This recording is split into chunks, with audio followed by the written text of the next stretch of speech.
Hi. Hello. Welcome. What are you doing? What are you doing? George is good. I've been getting a lot of questions from people asking me for a George update. And George is my best friend. Right, George? Are you my best friend? He could just sit here. I'm like, yeah? You want treats? Do you want treats? All right, guys. So I wanted to talk today about something that I'm grateful for, and I wanted to tell everyone about it since everybody has been adopting dogs. Everybody's adopting dogs lately. It's craziness. And I've had George. George, how long have I had you? You want to get down? Okay. I get it. He's looking at me like, why would you do that to me? Okay, everyone's adopting dogs right now because of being in quarantine and needing a buddy. And then also I've talked to my friends who have had dogs for a really long time. And one thing, this is not branded, one thing that has really saved my life through all of this is pet insurance. And I'm not talking about the quarantine. I'm talking about raising a senior dog. And I'm just going to show you some of these checks that I got from my pet insurance company. That says what? $4,900. And this is all recent. Here's $1.40. $1.40 on one of them. And then here, wait, there's more. What's that one? 287. 1,300. And then before this, so my last plan, I think they cover 15,000 a year, and I spent all of that. All of that. And I kind of went a little bit over last year because George went into heart failure a few times. And that was really expensive because he had to stay in the emergency room 3 times overnight for multiple days. And that all adds up. And when he had heart failure, it was just a disaster. He was on oxygen, and it was just a very, very scary time.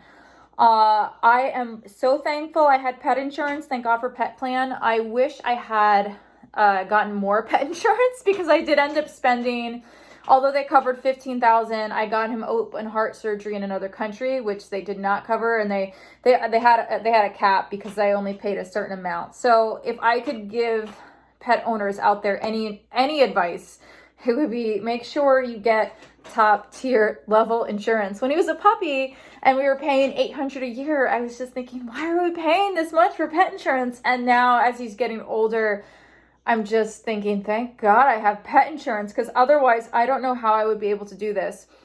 So George's open heart surgery actually went really well for any of those people out there who, if your dog's ever had heart problems or has a heart murmur or been in congestive heart failure. It's very expensive. And I went and I found I went to London, as most of you know, and I did some fundraising. Maybe I raised about 5,000 through all of my friends and family and viewers, but it was really expensive. I basically used all my savings on it, and it was 30,000. And we did it in London.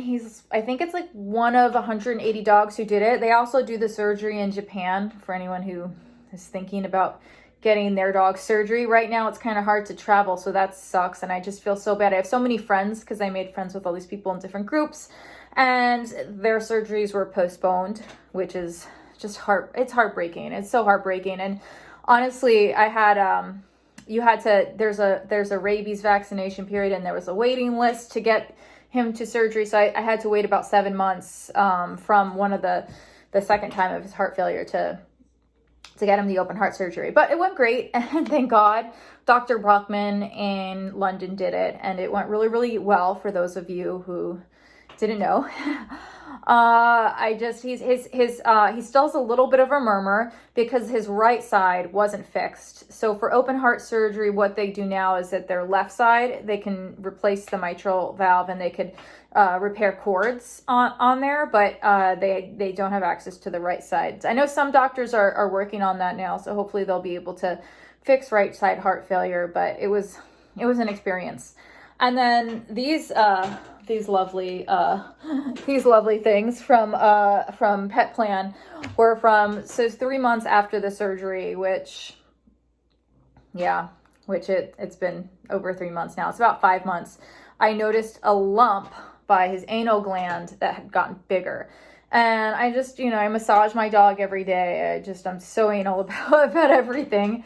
And I noticed this lump. I had gotten back. I left him with my parents. I had to go back home to work in California. And I noticed a lump. So I took him to the vet for his cardiology 3-month post-surgery checkup. And his cardiologist, Dr. Kramer, said, I think we should remove this because you just got him open heart surgery. You don't want to have him die from an anal gland tumor. That would be awful. So I got him the surgery, which was really terrifying because they had to put him under anesthesia and just cut the tumor out. And they said it was a very big tumor. And I was just really, really nervous. And we did the surgery, which was what that $4,900 bill was. It was very, very expensive because they pay about 80%. The pet plan pays about 80%. So that was about an $8,000 emergency stay for George. And once they removed the mass, then they had to send the piece of the tumor to a lab to do a biopsy of it. And they found 2 different tumors. One tumor was benign, and then they found a smaller, very small tumor that had just attached to it that was in fact cancerous, which really sucks. It super sucks, and especially just to have like heartache during a time like this right now. It just really, really sucks. So I researched and I've been talking to all sorts of people about what I could do.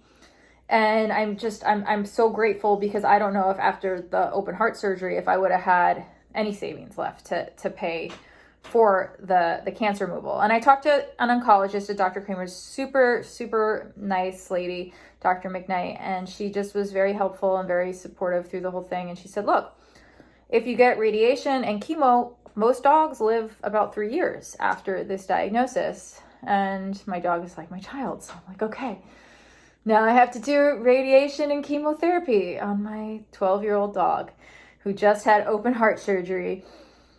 And it's been an experience, and I'm very, very thankful for a pet plan that I've been able to kind of do this every year. Right now, I've already spent all of the money for the pet insurance. Hopefully, I think I got my plan in June, so then I think it'll start over again. I hope so, because I just for the radiation, they had to do a CAT scan, and they put him under anesthesia, and I went to a place in Yonkers to do it.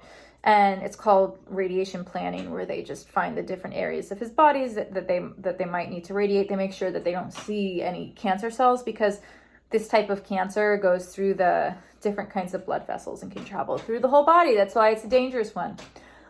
Yeah, I'm trying not to be negative about it, but it sucks. Sucks so bad. Anyway, so they did the CAT scan, and then after the CAT scan, they looked at it and they said, oh, look, his lymph nodes are enlarged. So I talked to several people, and I was so nervous about it. I got some bad advice and I got some good advice. And I gave him a ton of CBD because I had some CBD, which was really helpful. Pet CBD, though, make sure it's for pets, because sometimes with human ones, they put certain sweeteners in it that might be really bad for dogs. So make sure you have the pet CBD ones. And I was rubbing it on the areas that they said were inflamed. And I also gave him like a little bit each day, and I put it around his anal gland. And when he went, he had to go. So then after the CAT scan, they said, look, we can't do radiation until you clear up these things so that we know that he definitely doesn't have any cancer, because otherwise it wouldn't be, they wouldn't radiate it. So I had to go to my vet yesterday. For all of you people who are asking me, they're like, what are you doing, Lauren? Are you staying inside? Well, I consider my dog essential, so I don't want his cancer to spread. And I took going outside very seriously. I wore a mask, and I was really scared, and I prayed to God, and I had to go to the bathroom so bad, guys. I literally thought, like, driving home, I was going to pee in my pants, but I didn't want to go. I didn't want to stop inside any stores or anywhere. I didn't want to go and be around anyone. So I was just like, well, if I have to pee in my pants, I have to pee in my pants. I didn't, but it was awful. It was so awful not being able to go to the bathroom because his vet's pretty far away. And I was just like, you can't go inside. So what the vets are doing, and I'm so thankful for Dr. Kramer's office, because they're open, but they don't let people wait inside. So you have to drive there, and then you give them your pet, you wait in the car, thank God I have a car. And then they give him back to you. And Dr. Kramer did an ultrasound and he didn't see any inflammation. So I was so grateful because I've just been praying and doing all these weird meditational things every day that he didn't have cancer that spread. So that's what I was upset about, or just losing my mind about. It's just that while I'm inside, I'm just dealing with my poor puppies. My poor puppies. But anyway, guys, I just wanted to check in and let you know how he was doing. I want to shout out Pet Plan for being awesome. And yeah, guys, if you have adopted a pet during this time, make sure you get pet insurance. That's my advice for you. While they're younger, it's a little bit cheaper, because when you're older, and when they're older and if they have any health problems, the pet insurance companies won't cover pre-existing conditions. So if you get it before they get those conditions, you're good, you're solid, you're golden. But yes, guys, thanks for tuning in today. Let me know what you want to talk about tomorrow. Maybe we'll talk about relationships. I don't know. What do you want to talk about? Let me know in the comments. All right. Bye.